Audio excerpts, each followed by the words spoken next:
Hello, welcome to Me and My Tiny Human. I'm Rachel Corbett, and today I'm going to answer a question. Whoop, whoop. If you have one, please submit it. I have a little link to a page where you can submit a question in the show notes, so feel free to ask me whatever you want. I don't care how rude it is. I know that this is quite a fascinating situation for a lot of people, and there are some things that you're not allowed to ask in polite society. But when you're submitting it via a form and you are allowed to be anonymous, well, then go for your life. Ask whatever you want. Anywho, Annabelle asked, what would you say your life is the majority of time? Enjoyable, manageable, or overwhelming? That is a really good question. I would say, and this is way more positive than any of the shit that's come before now, I am constantly oscillating somewhere between enjoyable and manageable with a hint of enjoyable. And I have said that it took until 8 months for me to hit this point. So the first 8 months for me were a total write-off. The first 6 weeks we've discussed, hell on earth.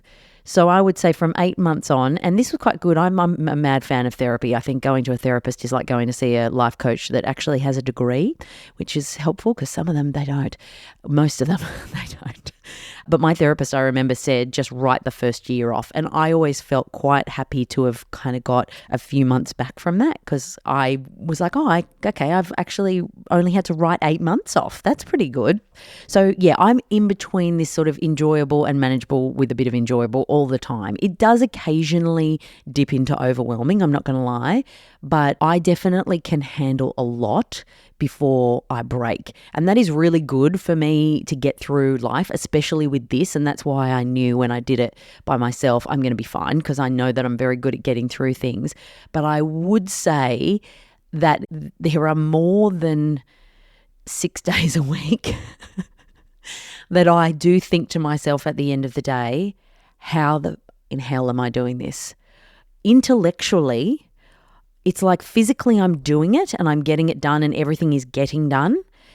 I feel like when I'm doing it, I often intellectually levitate, look down at myself and think you should not be okay right now.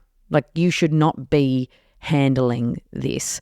And I think one of the things I've got to be mindful of, and I'm actually thinking about taking a bit of a circuit break a week off work, keeping Bub in care and trying to get some of the life admin things done.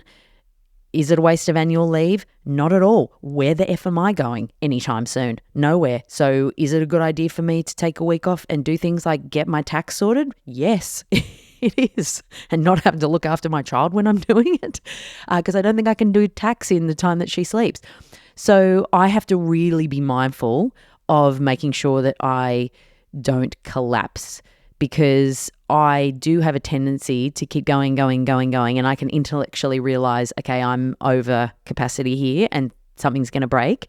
But then it's really not until I physically break that it is an issue. I remember I was once in a very toxic work environment. It was real bad.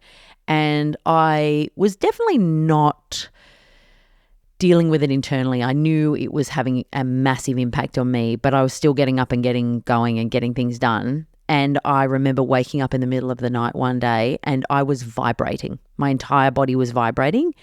And I was like one of those, those Pilates machines, the plate thing that you stand on and you do your exercise on. And I was feeling it and I was like, am I dreaming? Is this real? Anyway, it was stress. So your body can really manifest all the things that you're dealing with. And to get myself back from that point there when I was so highly wound because of all the stress, it just was so hard. And so now I'm really trying to clock it when I'm maybe taking too much stuff on because I know that I just will keep on going. And ultimately, I don't want to be that person who keeps on going and then the body ends up being the thing that tells you excuse me, we're on our last legs here. If you could just give us a moment and maybe think about us, that'd be really great. So yes, Annabelle, I really do find the majority of it enjoyable now. After she started to sleep more at night, that was a real game changer.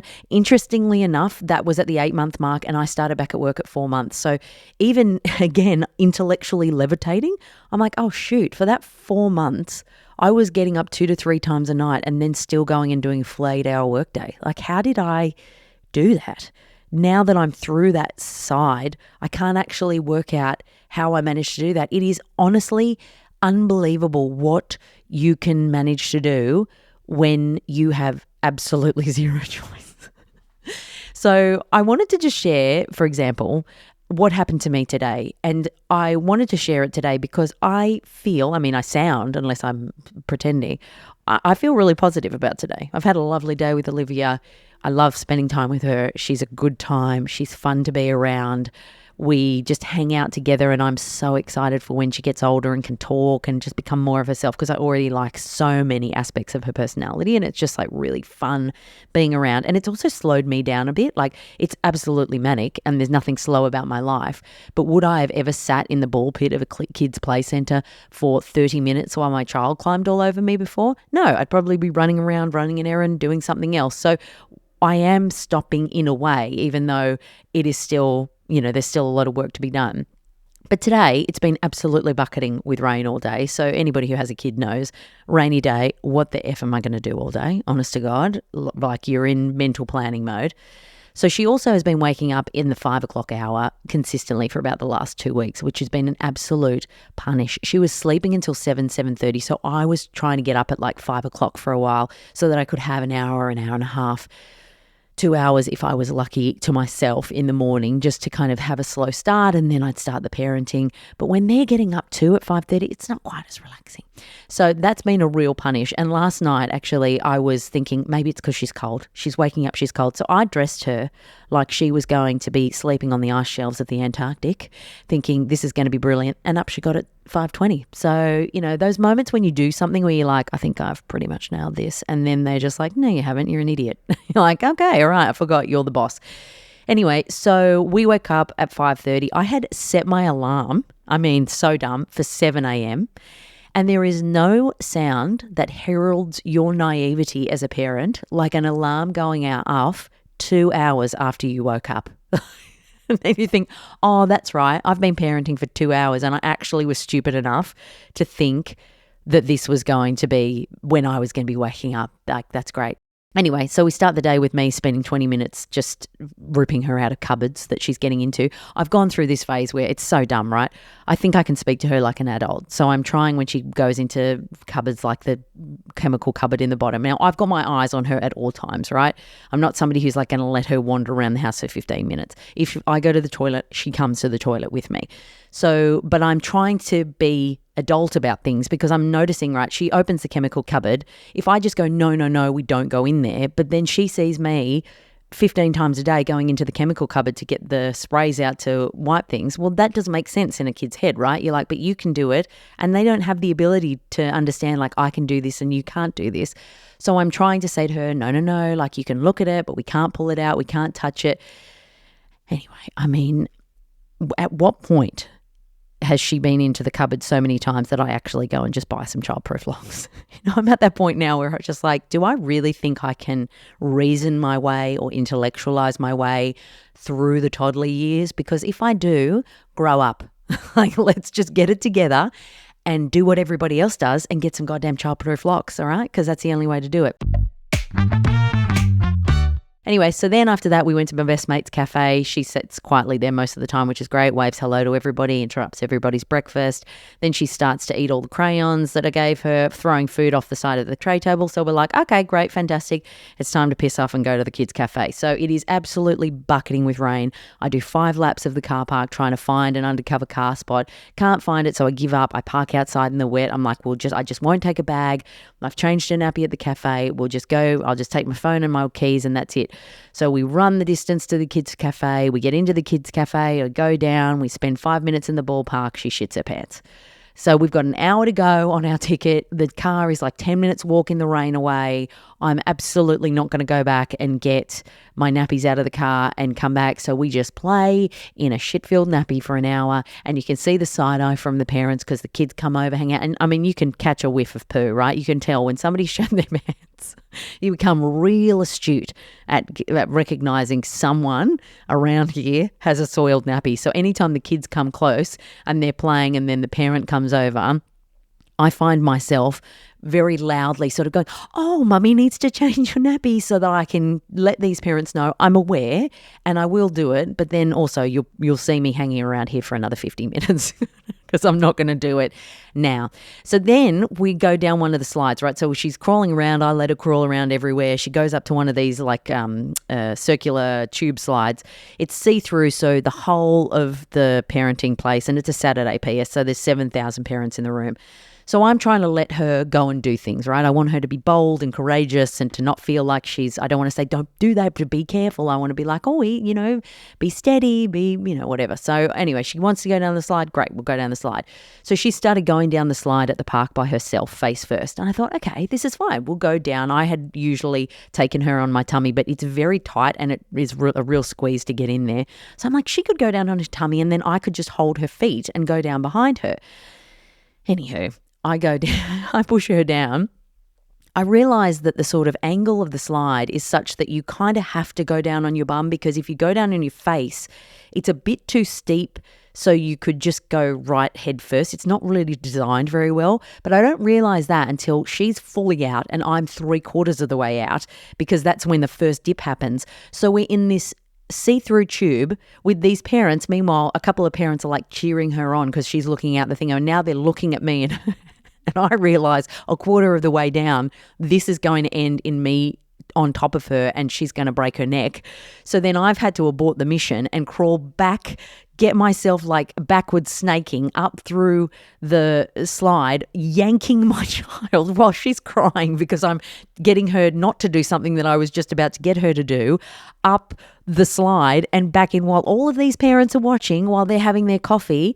And meanwhile, I'm trying to keep the vibe up, right? Because we don't want to have tears and for her to be upset and for her to know, listen, I'm not telling you that we can't do it. I've just realized that you're probably not going to come out of this slide without some kind of massive injury. So I'm trying to work out how we can do this together. Anyway, I mean, honestly, when you're tackling this stuff by yourself and you've got no one to look out the see-through slide at and go, hey, we're in this together. It's like, well, there's nobody in this with me. I'm just fucking in the middle of this see-through slide with everybody looking at me going, look at that poor woman. She's really losing her mind. Anyway, then I get her out. We go down the slide together. That was really fun. Then we get into the car and she's learned how to shut her water bottle, but she hasn't learned how to open it. So we're on the freeway on the way back home and she keeps shutting her water bottle and then screaming because she can't get any water and she wants water. But I can't turn around and get the water bottle open because I'm driving the car on the freeway. So we've just got to listen to the wails. And I also can't reason with her, hey, push it back the other way. Like, you're only not getting water because you've closed the water yourself. So anyway, you just got to keep on driving through the tears sometimes. Anyway, then we get back home. I get her something for lunch. She's in bed. By this stage, it's 11 a.m. So when I think about all this together, like if you had have written this to-do list for me to do today, and it had all of what I have just mentioned on it, I would tell you to go and get stuffed. On paper, it looks like something you would never want to do in your entire life. But living it, is it hard? Yes, it is. I would love a break.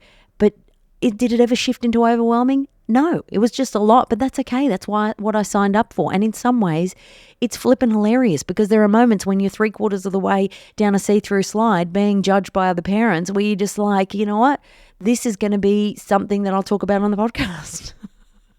And welcome to why I've started this thing. I've got nobody to sit on the couch with and debrief about these things at nighttime, right? So you're my person. You're the person that I'm sitting on the couch with going, have a listen to what my day was like today, because honestly, and ultimately I signed up for this, right? I wanted this kid. I wanted to do this. I would have preferred that we didn't have an hour playing in a play centre where she was squishing around in shitty pants and that she was screaming all the way home. But you just got to get on with it. So I could have had a mental breakdown 19 times. Maybe it's just all adding up to that eventual mental breakdown I'll have in the future. But if I'd had a mental breakdown, gone to water, would it have made my day any easier? Not at all. So Annabelle, yes, it is hard. Yes, it is a juggle.